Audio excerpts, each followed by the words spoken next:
Into the Fold is part of the Texas Podcast Network, the conversations changing the world. Brought to you by the University of Texas at Austin. The opinions expressed in this podcast represent the views of the hosts and guests and not of the University of Texas at Austin. So I've been in studies that felt very respectful, and I've been in studies that did not feel that way. And the emotional difference is big. When people feel included, their stress can go down, their need to mask can go down, and trust tends to go up. And that can be part of community healing. When we talk about healing, it's easy to picture something individual, whether it's therapy, medication, or meditation. But in reality, healing is also collective. It happens in communities, in movements, and in the everyday work of building systems that care for everyone.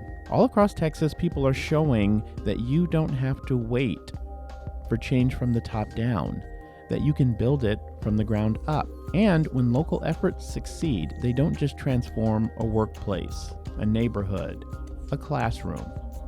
They offer a template for reimagining the system itself. Hey y'all, welcome to Into the Fold, the mental health podcast. I'm Mike Evans, and I'm glad to have you with us as we continue our season-long exploration of growing capacity for change. This episode is part 2 of our community arc. Over these 3 episodes, we're looking at community-based solutions for mental health and well-being that elevate local voices, lived experience, and finding those areas where the local and practical meets the systemic and abstract. For today, let community drive the work. Larissa Minner, an expert on disability research and universal design, joins us for an exploration of how small-scale changes to everyday practice can catalyze deeper change not only to lives, but to systems. Larissa Minner is a researcher at the Texas Center for Disability Studies and director of the Weaving Inclusion Together in Research Hub, or WITH. Larissa specializes in disability research, universal design, neuroaffirming environments, and accessibility.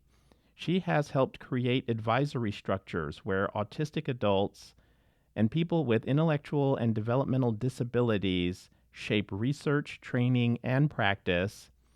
And she herself is also autistic. Larissa, thank you so much for being with us today. Thank you for having me here. Larissa, your work with the WITH, and that's just how I'll refer to it, the WITH advisory group, and with disability research more broadly, demonstrates that research can be a community process and not just an academic one. So can you talk about why it is so important for communities, and especially disabled communities, to be meaningfully involved in research that affects them? Yes, so for me, research that is inclusive for disability is also about healing. Research affects huge parts of our lives, healthcare, education, services, support, but disabled people haven't always been involved in shaping it. And there's still massive room for improvement there. Uh, and that can take a toll on people's mental health, especially if they've spent years feeling misunderstood or spoken about in a negative way. And I say that both as a neurodivergent researcher and as someone who has been a study participant. So I've been in studies that felt very respectful, and I've been in studies that did not feel that way. And the emotional difference is big. When people feel included, their stress can go down, their need to mask can go down, and trust tends to go up. And that can be part of community healing. Involvement also changes how we understand results. For example, several studies showed autistic people often make the same moral choice, whether someone is watching or not. And for a long time, that was described as researchers as being too rigid. And autistic scholars pointed out it can reflect a strong internal sense of right and wrong. So the data did not change, but the interpretation changed because autistic people were at the table. And as an autistic individual, that in itself was very validating to read because we are so used to hearing about deficits, and that goes with different disabilities as well. I'm multiply disabled myself. Participation also means being added onto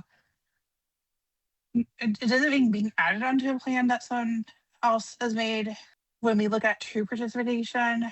So for me, when I think about participation, it just means you're added onto a plan someone else made.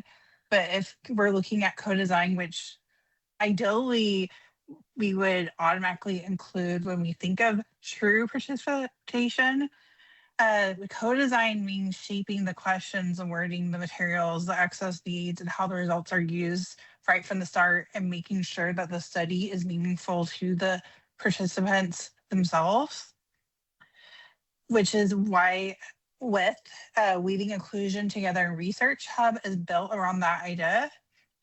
And it was built around the disability concept, nothing about us without us.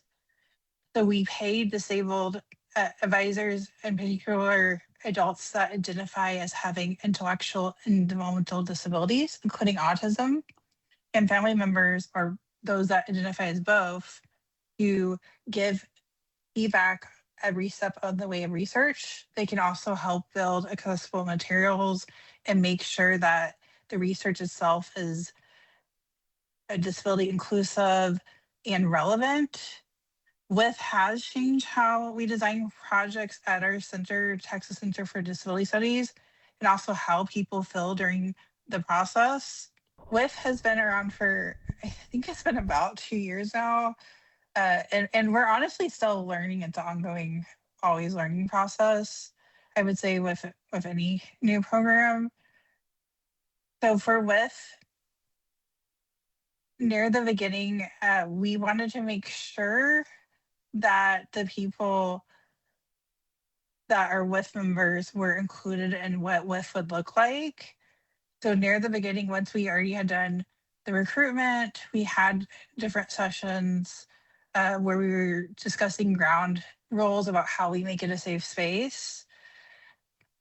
So we did have discussion like things like camera off should be optional. People can communicate in different ways. We also talked about schedule flexibility. So that's partially why we have different meetings. So one month will be one in the evening and the other month is during the day. And that was actually because we did incorporate the feedback from members. That type of schedule flexibility helped me get more inclusive. We also talked about ways to make it more accessible. We always ask that people need changes in order to fully participate. People can also give feedback uh, later on. Near the beginning, there was a tool that I created to help researchers present for WITH. And before we ever actually used that, we sought feedback from the WITH members themselves because we wanted them to see what we plan to actually show to researchers that impacts them. So they gave us feedback that we incorporated. They also suggested other ideas, such as some of the members wanted a feedback tool that they could fill out optional for themselves. So we did create that using that feedback in mind. And the guide for researchers that I mentioned, I would like to say it's been updated multiple times, even recently, taking feedback from WIF members and from researchers. It's been an ongoing process. We update trainings along the way for WIF members, and we also make sure that everyone has certain research basics. So we are often creating training that is accessible for people with different needs. Okay, so Larissa, lingering for just a minute on that one keyword, co-design, and what you just said. Gave our listeners a sense of what it looks like when when meetings and environments are designed so that people of different neurotypes can participate fully. Do you ever experience that there's any tension between the co-design model and whatever your productive agenda might be, the work that you are trying to accomplish? In your experience, how do people manage to navigate that? So we have experienced that, and again, I would say it's been an ongoing learning process. For instance, during some of the training sessions, I have talked to with members uh, about some of the things that we are trying to do, while also getting their viewpoints. Sometimes there has been a disconnect, for lack of better words, between what researchers focus when they're presenting, maybe, and what the list members may prioritize. Sometimes it has included both, I would say, educating the list members as well as the researchers. Like, both have been absolutely essential, as well as making sure that things are facilitated in a way where both groups are working together instead of separately. And I want to pull at the thread um of just because it's striking, how much of this is about dignity, and sort of not forcing people to fit the space, but shaping the space so that people can be themselves.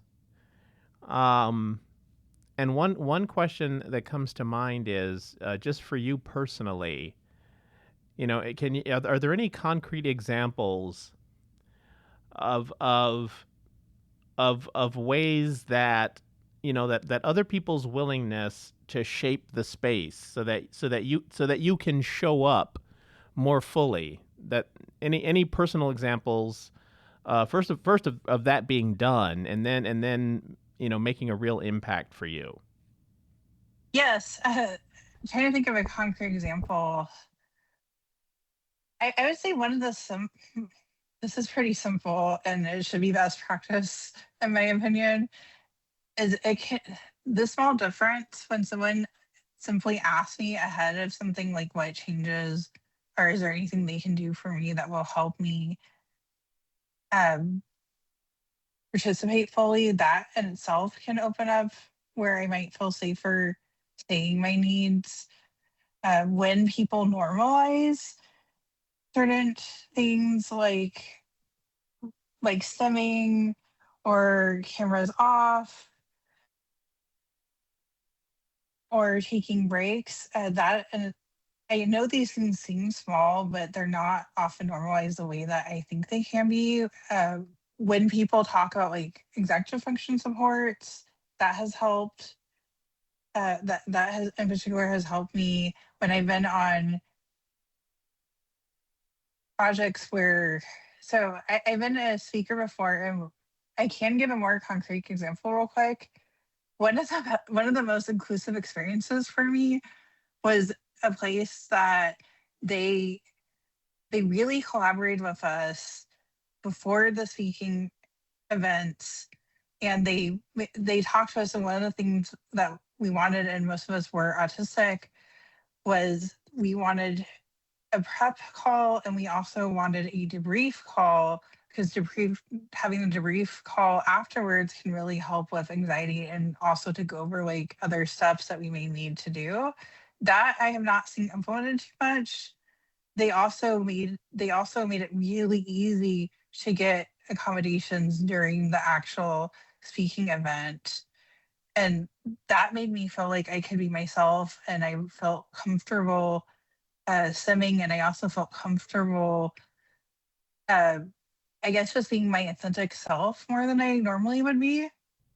And so one of the kind of the I guess the broad themes of your work is that disability community driven practices can be part of a larger kind of systemic push toward a more human centered approach to either like research design or how it is that people interface with healthcare and health delivery mechanisms. I'm really curious about what are some ways that just some of the things that you've been researching, these if we can call them disability community driven practices, are starting to influence institutions, policies, or the broader field.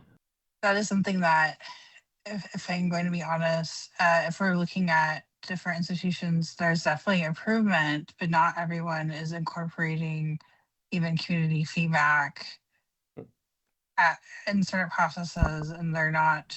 Right. For if we're going to daily life, it's known and studies show this. Whether it's healthcare or mental health, there's still professionals that aren't trained in disability or neurodivergence, and they don't. Um, but many do want to learn more. So that's something that we actually are working on at our center. So Uh we huh. did relatively recently. We hosted a training for therapists in Texas. I was also involved in that, and that was part of our self study, uh, which is solution focused group therapy for autistic adult study, specifically for young autistic adults. We did train therapists in Texas on the concepts like neuroaffirming care, how to take into consideration different processing and communication and executive function supports and practices. And I would say that the feedback was very positive. There was a lot of therapists who wanted to be involved. And before the training started, they actually did have to limit it to those who were licensed in Texas and be stricter because there was a lot of interest. So to me, that does suggest that for the most part, there are providers that want to include this in their daily practice, but they may still lack the resources to implement them. For the research component, there are more studies that are looking into how to have more inclusive research, and that's something that researchers are still having to try to incorporate themselves. Something that is kind of lesser talked about is are there measures for research that are well known and well validated, but and sometimes these are validated on certain groups, including disability, but then there are later on, like more recently, there have been tools or measures that have been created, but they aren't as well validated. And that can also cause kind of a not not tension, but almost like tension between the disabled community and I would say researchers and those that are both. And that is something that as researchers we also have to consider. And I would say that the more studies that do implement measures that were developed with lived experience feedback from different people with disabilities, that that really helps taking that step.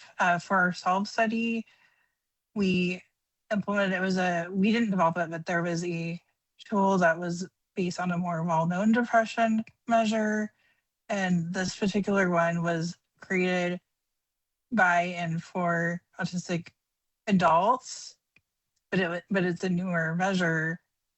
The more studies that take steps like this, the more it can become more common practice to have considerations.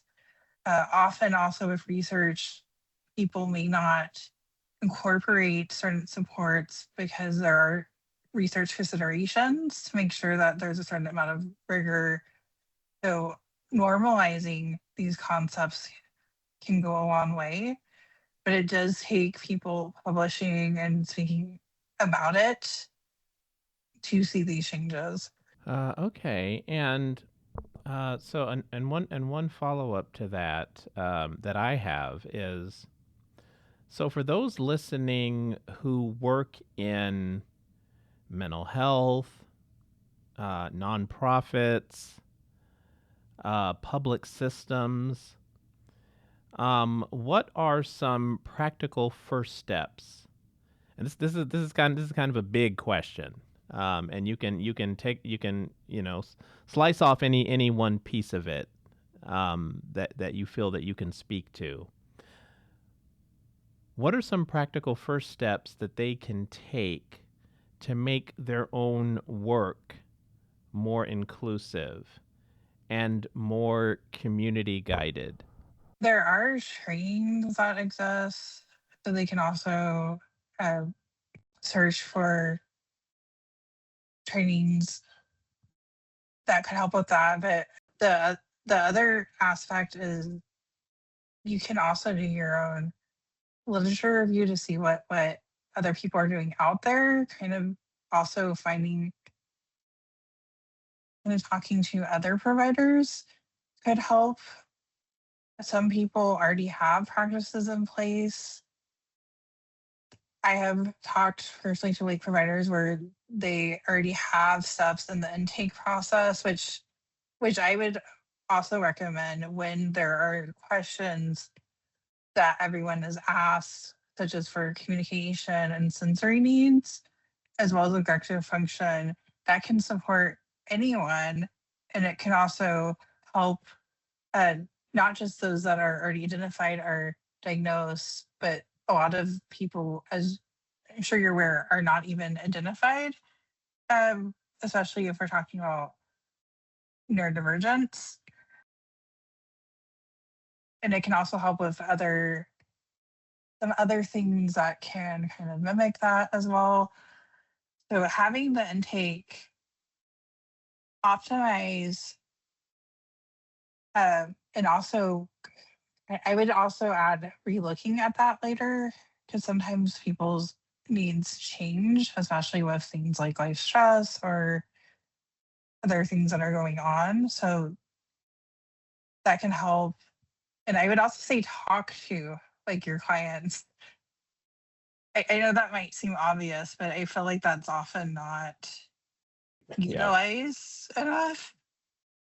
Uh, and that's, uh, I would highly recommend like also incorporating like art is information being given in different ways. Uh, Or to your point earlier about, it can really be sort of transformative when someone just, takes the trouble to ask um, what it is that you need.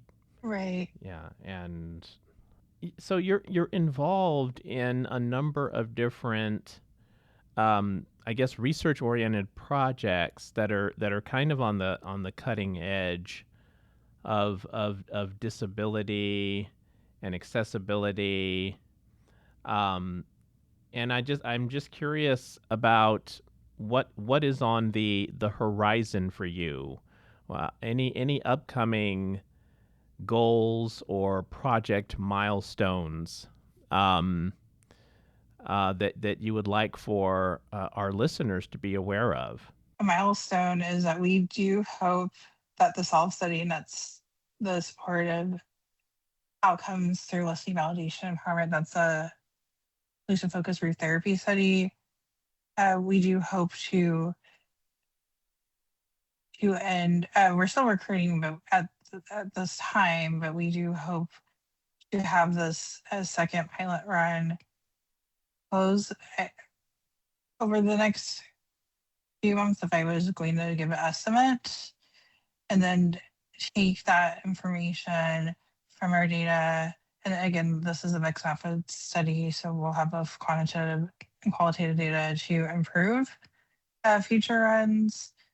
The LUDE project, which is run by also run by Dr. Sandy Pagania, and the coordinator, not for SLUDE, sorry, I'm the coordinator for Solve. for which solve was one that has utilized community feedback. So that's something I am really excited about. And I would say a milestone is being able to um, incorporate that and use it for improving education for therapists. I know we hope to eventually, depending on grant funding, have future more train the trainer programs. For Salute, which I am which I am on, I did create a cassette and a sense support tool with scaffolding and picture supports, so people with IDD aren't excluded, just because often like traditional cassette materials aren't accessible, and too often in research we use cutoffs to exclude people. So for me, this has been a milestone. Uh, you have like a structured tool that has different considerations and isn't used to exclude someone, but rather to decide if they need more like an assent process versus consent, and talk to them about their needs. I think that's essential. Another milestone that's coming up is I was recently elected on the AECD board of directors, and I'm the COLA co-chair, which will start in January of 2026. I'm probably leaving out a few other keystones. I would also say WIF in general has been a keystone, or it's been a major like milestone that we're going to reach about 2 years soon. And just in general, anything that you want to, promote, um, that you haven't already mentioned, that our listeners could either learn more about or even take part in. And if there anything in the way of any resources out there for just for people who want to learn more about your work, um, that you want to mention. If you go to our center website for the Texas Center for Disability Studies, you can find several different projects, including a few of these projects that I named today. Some of them are recruiting at this time for different populations.